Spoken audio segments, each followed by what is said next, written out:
السلام عليكم ورحمة الله تعالى وبركاته. شن سيابات وضع امتحان كستو وقباس كرتيد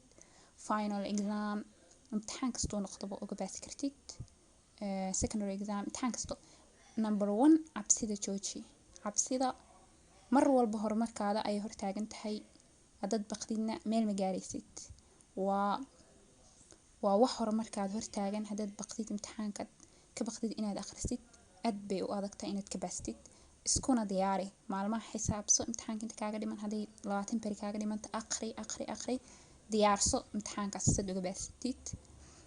jadwal samee ama plan sameyso qor markaas imtixaanka maalin walbeetaba aqri xigir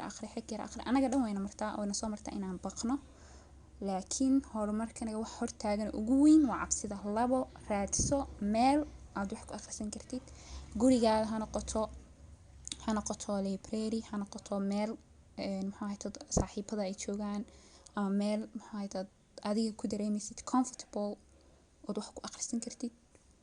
meel fiican raadso markaas oo nabad ah wax ku akhrisan meeshaas aamusan oo wax ku akhrisan kartid saddex group raadso mar walba group la joogto group ku dhiirigeliyo dad ku dhiirigelinayo way ku fududaanaysaa inaad horumar gaartid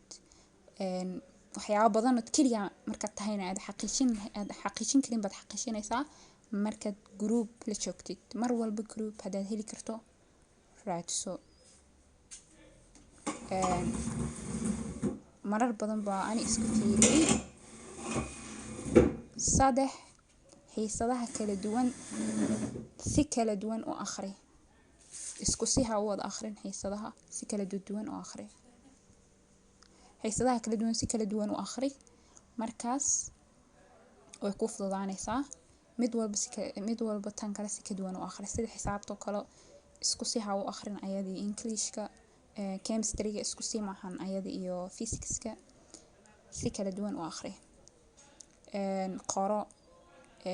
xisaabta kale ku celceli maanta dhan samee mid ugu dambaysa si fiican u seexo hadaadan si fiican u seexanin way kugu adkaanaysaa inaad imtixaanka dhanba sameyso aad bay u adag tahay in imtixaanka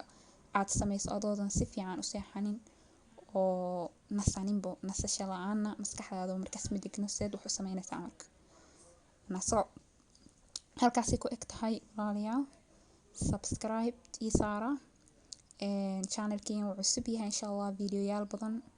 commentsna ii soo qora waxyaabaha jeclaan lahayd inaan ka soo hadlo subscribe tana ii saara